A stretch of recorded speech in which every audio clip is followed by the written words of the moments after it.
உங்களுடைய தங்கம், வெள்ளி, வைர நகைகளை உடனே செல் பண்ணுமா? நம்பிக்கையான நிறுவனம் Max Gold. Call 04445454545. Max Gold, cash for gold. இந்த வீடியோவில் ஒரு 4-5 கண்டென்ட் பார்ப்போமே. முக்கியமாக தனுஷ் மிர்னால் தாகூரை கல்யாணம் பண்ணிக்க போகிறாரு அப்படின்னு இன்னும் ஒரு விஷயம் ஓடிக்கிட்டு இருந்தது. மிர்னால் தாகூர் ஒரு பதில் சொல்லிட்டாங்க. இப்போ அவங்க ஒரு விஷயத்தை பேசியிருக்காங்க. அது ஒரு பரபரப்பாக போயிட்டுருக்கு.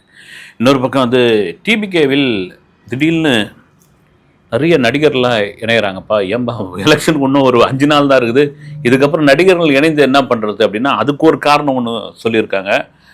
இதுக்கிடையில் ஜனநாயகன் லீக் ஆகிடுச்சு. அதில் ஒரு 9 பேர் அரெஸ்ட் பண்ணி வச்சுருக்காங்க. திடுதிப்புன்னு பச்சை ஜெயிலர் 2ல் இருந்தும் சில காட்சிகள் லீக் ஆகிடுச்சுங்க. இதுக்கான யார் காரணம் அப்படின்னு இதனுடைய பின்னணி என்ன? இன்னொரு முக்கியமான விஷயம், ஒரு காமெடி நடிகர் தெலுங்கில் அவர் என்ன பண்ணிட்டாரு, சிரஞ்சீவி ஃபேமிலியே ஒட்டுமொத்தமாக ஒரு கிண்டல் அடிச்சுட்டாரு பொதுவெளியில்.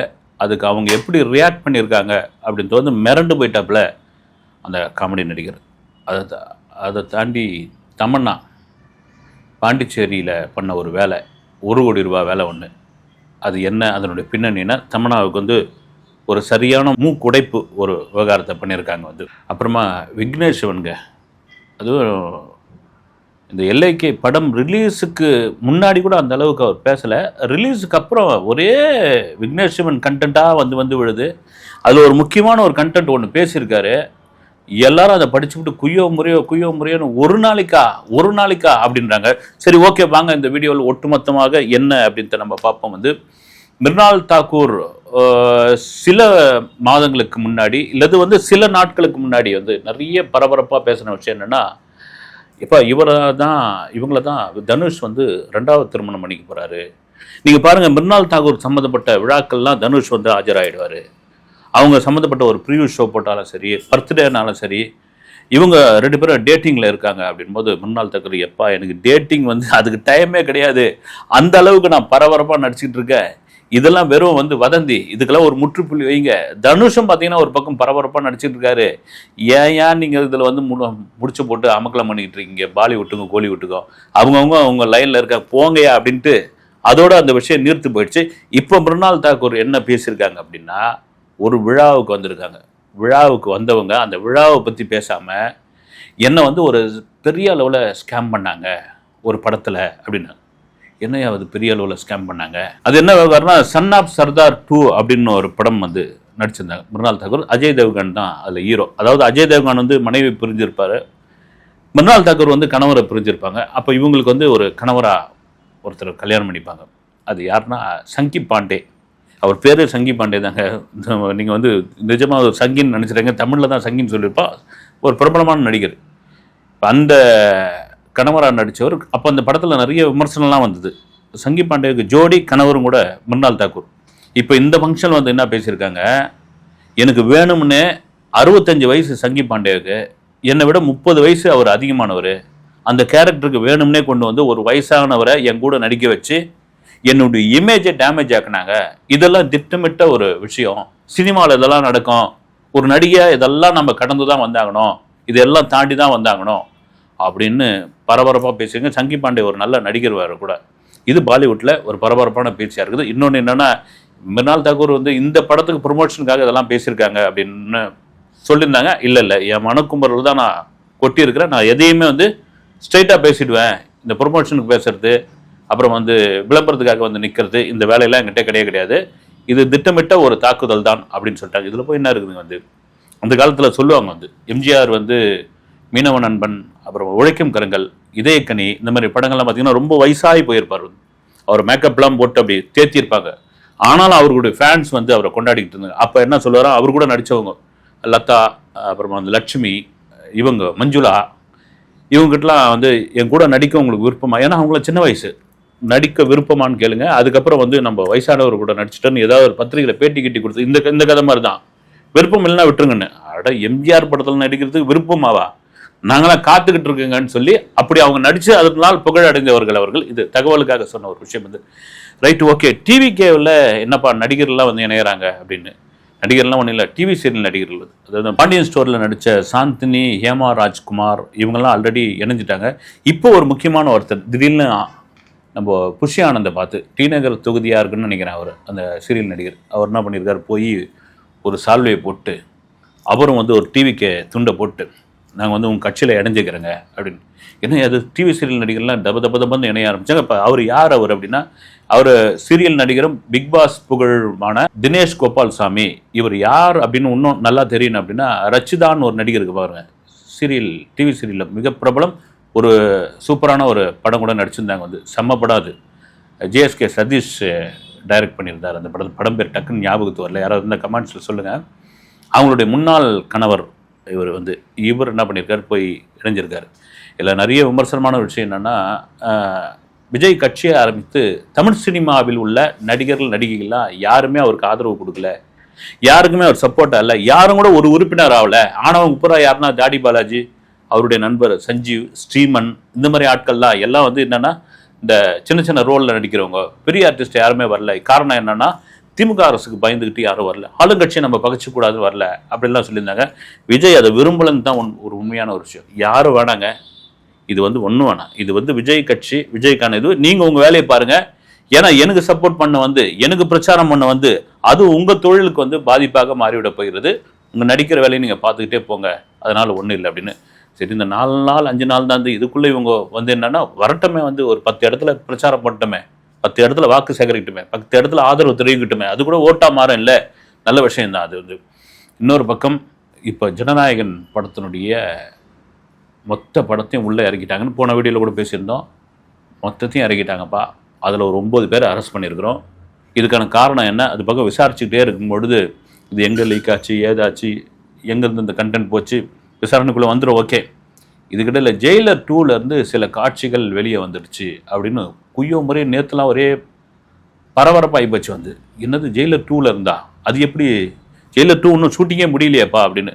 ஒன்றும் இல்லை, அந்த ஜெயிலர் 2 ஷூட்டிங் ஸ்பாட்டில் எடுத்தாங்கல்ல, அந்த காட்சியை யாரோ வீடியோ எடுத்திருக்காங்க, ஃபோனில் வீடியோ எடுத்ததை சோஷியல் மீடியாவில் விட்டுருக்காங்க நடித்தது. ஏன்னா எப்படி ஃபோன்லாம் அலோ பண்ணாங்கன்னு தெரியல. ஏன்னா ஃபோனெல்லாம் இந்த மாதிரி பெரிய நடிகர்கள் நடிக்கும் பொழுது ஃபோனெல்லாம் வாங்கி வச்சுப்பாங்க.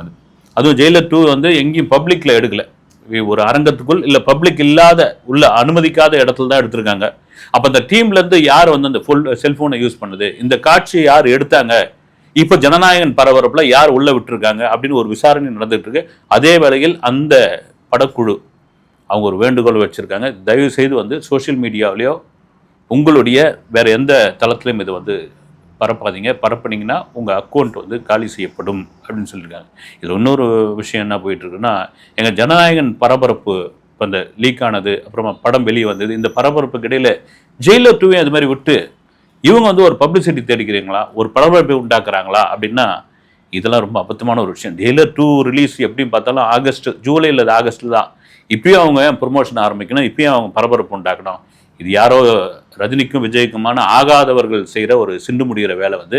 ஆனால் எதுவாக இருந்தாலும் சரி, ஒரு கண்டென்ட், ஒரு பெரிய ஹீரோடைய கண்டென்ட், அந்த கண்டென்ட்டை இப்படி அனாவசியமாக வந்து லீக் பண்ணுறோம், ரிலீஸ் பண்ணுறோம், தூக்கி வந்து எக்ஸ் வலைதளத்தில் போடுறோம், இப்படிலாம் பண்ணுறது மிகப்பெரிய தவறு. இதுக்கு இந்த விவகாரத்துக்கு தமிழ் சினிமாவில் இருக்க சங்கங்கள் இருக்கு இல்லையா, அந்த சங்கங்கள்லாம் ஏதாவது ஒரு முடிவு கட்டுவாங்கன்னு பார்ப்போம். அனுதீப் கடிலா, அது என்னையா அனுதீப் கடிலா, ஒரு தெலுங்கு ஸ்டாண்டப் காமெடி நடிகர். அவர் ஸ்டாண்டப் காமெடி டிவி ஷோலாம் பண்ணுவார். அனுதீப் வந்து சின்ன சின்ன காமெடி ரோல்லாம் பண்ணக்கூடியவர். அவர் இந்த ஸ்டாண்டப் காமெடி பண்ணுறவங்கலாம் ஒரு சின்ன குசும்பு ஒன்று இருக்கும் பார்த்தீங்கன்னா, வந்து ஏதாவது ஒரு ஏழ்றையை எடுத்து விடுவாங்க திடீர்னு. அந்த நேரத்தில் என்ன பண்ணுறதுன்னு தெரியாதுல, டைமிங்கில் வரது தானே வந்து. அப்படி பண்ணிட்டாலும் அந்த ஷோவில் வந்து அந்த எடிட்டிங்கில் அதை தூக்கிடுவாங்க வந்து. அது ஸ்டாண்டப் காமெடி பண்ண 2-3 பேர்கிட்டலாம் நான் பேசியிருக்கேன், இன்டர்வியூலாம் கூட பண்ணியிருக்கேன் வந்து. சார் டக்குன்னு அந்த நேரத்தில் நம்ம ஏதாவது ஒன்று பண்ணணுன்றதுக்காக உருவகேலிலாம் சில சமயம் பண்ணிவிடுவோம். திடீர்னு ஒரு வேண்டாத ஜோக் ஒன்று அடிச்சிடுவோம், ஒரு பெரிய மனுஷனை கூட்டின்னு வந்து உள்ளே சேர்த்துருவோம். இதெல்லாம் அந்த நேரத்தில் கண்டென்ட் பிடிக்கிறதுக்காக, அந்த ஜோக்கை அடிக்கிறதுக்காக பண்ணுற வேலை சார். இது நல்லா திட்டமிட்டு பண்ணுறது கிடையாது. ஆனால் உட்காந்து அந்த டிவி நிகழ்ச்சியில் எடிட்டிங்கில் பாவி ஏன் அப்படிலாம் பண்ணி வச்சிருக்குன்னு அதை தூக்கிடுவாங்க. ஆனால் இந்த அனுதீப் என்ன பண்ணியிருக்காரு, பவன் கல்யாண், அவருடைய அண்ணன் பையனும் நடிகருமான ராம் சரண், அப்புறம் பவன் கல்யாணோட இன்னொரு அண்ணனாகிய ராம்பாபு, அவங்களுடைய மகன் நிகாரிகா, தமிழில் கூட நடிச்சிருந்தாங்கன்னு நினைக்கிறேன் நடிகை. இவங்க 3 பேரையும் வச்சு ஒரு ஜோக் ஒன்று நடிச்சிருக்காரு. ஆனால் என்ன ஜோக்குன்னு தெரியல. வந்து தெலுங்கு நண்பர்கள்லாம் கேட்டேன், அவங்களுக்கு தெரியல அப்படின்னாங்க வந்து மேபி வந்து நமக்கு மொழி தெரியாதனால தெரியல ஒரு ஜோக் மோசமான ஜோக்கா அல்லது வந்து அவர்களை விமர்சனம் பண்ற ஜோக்கா என்னன்னு தெரியல. அந்த ஜோக்கை வந்து ஒரு ஸ்டாண்டப் காமெடியில் அடிச்சு விட்டுருக்காரு. அடிச்சு விட்ட உடனே ஆந்திர ரசிகர்கள் பூரா கொந்தளிச்சிட்டாங்க. ஒரு பக்கம் பவன் கல்யாண், இன்னொரு பக்கம் ராம் சரண், அதுவும் சிரஞ்சீவி ஃபேமிலி எப்படா நீ தொடலாம் அப்படின்னு வந்து அங்கே இருக்கிற 6 ஃபேமிலி தானே அந்த அந்த சினிமாவே வந்து அப்படி கண்ட்ரோலில் வச்சிருக்குது. அதுவும் சிரஞ்சீவி ஃபேமிலிக்குள்ள அது பவன் கல்யாணுக்குள்ள ஒரு துணை முதல்வரை போய் இந்த நேரத்தில் சீண்டி விட்டிங்கன்னா என்ன ஆகும்? ஆனால் மிரண்டு போயிட்டாப்புல அனுதீப் கட்டிக்காலா. அவர் என்ன பண்ணிட்டார், பொதுவெளியில் வந்து நமஸ்காரமாக வந்து அப்படியே நெடுங்க விழுந்து என்னை மன்னிச்சிருங்கோ, நான் தெரியாமல் பண்ணிட்டேன், என்னை மன்னிச்சிருங்க, நான் ஏதோ ஒரு உணர்ச்சி வசப்பட்டு இதை பண்ணிட்டேன், அந்த சேனல்காரனை வந்து டிஆர்பி ரேட்டுக்காக இதை போட்டு விட்டா அப்படின்னு சொன்னாலும் இருப்பாங்களா ஜனசேனா நிர்வாகிகள் அத்தனை பேரும் கொந்தளிச்சிட்டாங்க. ஏய் அவனை விடக்கூடாதரா அப்படின்ற பொழுது தப்பிச்சு ஓடிடலாம், இவர் சொந்த ஊர் பாருங்க காசி, தப்பிச்சு ஓடிடலாம் அப்படின்ட்டு தப்பிக்கிற நேரத்தில் ஒரு நிர்வாகி, ஜனசேனா நிர்வாகி போய் ஸ்ட்ராங்காக ஒரு கம்ப்ளைண்ட் கொடுத்து அவரை வந்து போலீஸ் அரெஸ்ட் பண்ணியிருக்காங்க. அனுதீப்பை என்ன ஆகும்னு தெரியல. இதுதாங்க ஒரு பவர்ஃபுல்லான ஒரு குடும்பம், அது சினிமாவிலேயே இருக்கட்டும் அரசியலாக இருக்கட்டும், அவங்கள போய் இப்படிலாம் நீங்கள் வந்து விமர்சனம் பண்ணி பகச்சிக்கூடாது. மன்னிப்பு கேட்ட பிறகு கூட உடலை பாருங்க வந்து இதெல்லாம் பார்த்து நடந்துங்கன்னா. இது ஒரு பக்கம் இருக்கும்போது இந்த பாண்டிச்சேரியிலேருந்து ஒரு சோப்பு பிரபலமாக வந்துக்கிட்டே இருந்த சோப்பு பேரை சொல்ல விரும்பலாது. அதில் தமன்னா வந்து ஏதோ ஒரு காலத்தில் நினைவு தெரிந்த காலத்தில் வந்து நடிச்சிருக்காங்க பொழுது அந்த விளம்பர படத்தில். அப்புறமா அந்த சோப்பு வந்து பெரிய அளவில் விற்பனை ஆச்சா ஆகலையான்னு தெரியல. ஆனால் தமன்னாவை பார்க்கறதுக்காக அந்த சோப்பை வந்து அப்படி அந்த ரேப்பர்லாம் எடுத்துலாம் பார்ப்பாங்க. நான்லாம் கூட எடுத்து பார்த்துருக்கேன். அப்படி வந்து அப்போ அந்த சமயத்தில் தமன்னா பயங்கர பிரபலமாக இருந்தாங்க. பையா மாதிரி படங்கள்லாம் நடித்து தமன்னான்னு ரம்பா சார் அப்படின்னு வரல விவேக், அது மாதிரி அப்படி இருந்த சமயத்தில் அப்புறமா வந்து அது 1 வருஷம் அந்த ஆடை யூஸ் பண்ணாங்க. அதுக்கப்புறம் ஒப்பந்தம் முடிஞ்சு போச்சு போல. ஆனால் அந்த சோப்போட ரேப்பரில் அவங்களுடைய படத்தை யூஸ் பண்ணிட்டு வந்திருக்காங்க. இதை தமன்னாவுக்கு யாரோ பாம்பேல சொல்லி பாம்பேலேருந்து அவங்க கிளம்பி வந்து இங்கே அவங்ககிட்ட கேட்ட பிறகு அதெல்லாம் இல்லைங்க போட்டு தான் தீர்வுங்கன்ற மாதிரி ஏதோ பதில் சொல்லியிருக்காங்க. உடனே கோர்ட்டில் போய் ஒரு கேஸை போட்டாங்க. அந்த கேஸு தள்ள நடந்தது. அப்புறம் என்ன ஆகி போச்சு, அது தனி நீதிபதி அவர் என்ன பண்ணிட்டாரு, இல்லை இந்த கேஸில் போதிய ஆதாரம்லாம் இல்லை, அதை தள்ளுபடி பண்ணுறான்னு பண்ணியாச்சு. பண்ண பிறகு மறுபடியும் அதே ஹைகோர்ட்டில் அதுக்கு மேல்முறையீடு, என் ஃபோட்டோவை எப்படி நீங்கள் போடலாம் அந்த ரேப்பரில் அப்படின்னு. அதை தாண்டி எனக்கு 1 கோடி ரூபா கொடுத்தாவண்ணா, நீங்கள் 1 கோடி ரூபா கொடுக்கலன்னா நான் உங்களுக்கு சும்மா விட மாட்டேன்னு சொல்லி மேல்முறையீடு பண்ணாங்க. அது சமீபத்தில் அந்த வழக்கு வந்த பிறகு இது தனி நீதிபதி கொடுத்தது தான், இதில் ஒன்றும் கிடையாது அப்படின்னு சொல்லி அதையும் வந்து தள்ளுபடி பண்ணிட்டாங்க. வந்து எனக்கு தெரிஞ்ச அந்த சோப் பெரிய அளவில் விற்பனை ஆகுதா இல்லையான்னு தெரியல. ஏன்னா தமன்னாவுக்கு வந்து இந்த காவாலா சாங் இருக்கு இல்லையா, அந்த சாங் ஆடினதுக்கு பிறகு பாம்பேல போய் எங்கே போய் கல்யாண நிகழ்ச்சியாக இருக்கட்டும், காது குத்தாக இருக்கட்டும், எந்த விழாவாக இருக்கட்டும், இந்த பெரிய பெரிய கோட்டீஸ்வரங்கள்லாம் நடத்துவாங்கல்ல, அங்கே தமன்னாவுக்கு வந்து காவாலா சாங்க்கு ஆட வரீங்களா அப்படின்னா தாராளமாக வரேன், டப்பு எவ்வளோ தரீங்க அப்படின்னா 3 கோடி, அது ஃபிக்ஸட் ரேட் வந்து. அப்படி அந்த சாங்கை வச்சு 3 கோடின்னு கிட்டத்தட்ட 100கணக்கான டான்ஸு பாம்பேல ஆடிருக்காங்க. இந்த கல்யாண விழாக்கள்லையும் மெகந்திலையும் போய் எவ்வளோ பெரிய வருமானம் இருக்குது. ஆனால் ஆசை யாரை விட்டது, இங்கே ஒரு சோப்பில் போட்ட ரேப்பருக்கு வந்து 1 கோடி ரூபாய் கேட்டிருக்காங்கன்னா அதுதாங்க பணத்தை மதிக்கணும், பணத்தை தேடி போகணும் அப்படின்னு ரொம்ப முக்கியமான ஒரு விஷயம். அது தமன்னாவுக்கு தெரிஞ்சிருக்கு, உங்களுக்கு தெரியலாம், அது நம்மளால் ஒன்றும் பண்ண முடியாது. அப்புறம் பணம் சொன்ன உடனே தான் முக்கியமான ஒரு விஷயங்க. விக்கி விக்னேஸ்வரன் தான், அவர் தான் சுருக்கமாக விக்கின்றாங்க. எல்ஐகே படத்துக்கு முன்னாடி விக்னேஸ்வரன் வைரல் ஆனாரோ இல்லையோ, எல்ஐகே ரிலீஸ்க்கு அப்புறம் நிறைய இடங்களில் அவர் பாட்டு பயங்கரமாக பேட்டி கொடுத்து அவர் போய் அப்புறம் பார்த்தீங்கன்னா கூல் ட்ரிங்க்ஸ்லாம் எடுத்து கொடுத்துருக்க ஒரு வீடியோலாம் வைரல் ஆச்சு வந்து. அப்புறம் வந்து மோர் பந்தல், அந்த படம் ஷோ முடிஞ்சு மோர் பந்தல் அதெல்லாம் கொடுக்க வேண்டியது தானே.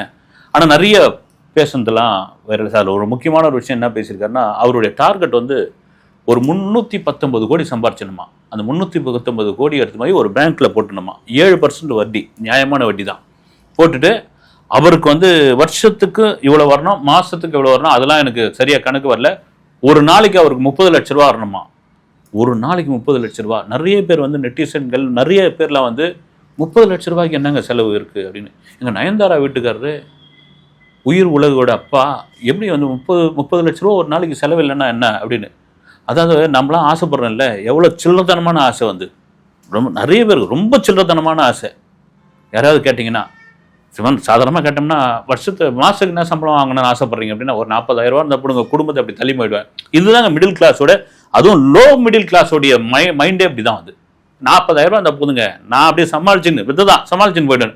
ஆனால் விக்னேஸ்வரனை பாருங்க வந்து 319 கோடி, ஆனால் ஒரு நாளைக்கு 30 லட்சம். அடேங்கப்பா, உண்மையிலேயே அனில் அம்பானிக்கெலாம் அந்த விவகாரம் தெரியுமா தெரியலையான்னு தெரியல. வந்து அவரே கூட கொஞ்சம் மிரண்டு போயிடுவார். இதான் உள்ளுவதெல்லாம் உயர் உள்ளம் அப்படின்னு. ஏன்னா அருணாச்சலம் படத்தில் ரஜினிகாந்துக்கு ஒரு நாளைக்கு இவ்வளோ செலவு பண்ணோம் அப்படின்வாங்க. அவரே செலவு பண்ண முடியாமல், அவருக்கு இந்த 30 லட்சம் விட கம்மியான தொகை செலவு பண்ண முடியாது, திண்டாடுவார். படங்கள்லாம் சொந்த படம்லாம் எடுப்பார் வந்து. ஆனால் விக்கி வந்து ஒரு நாளைக்கு 30 லட்ச ரூபா கேட்குறாருன்னா, அப்படி 30 லட்ச ரூபாய்க்கு என்ன செலவாக இருக்கும் அப்படின்னா நயன்தாரா மட்டும்தான் அதுக்கு பதில் சொல்லி ஆக வேண்டும். ஓகே, அடுத்த வீடியோவில் சந்திக்கிறேன். நன்றி.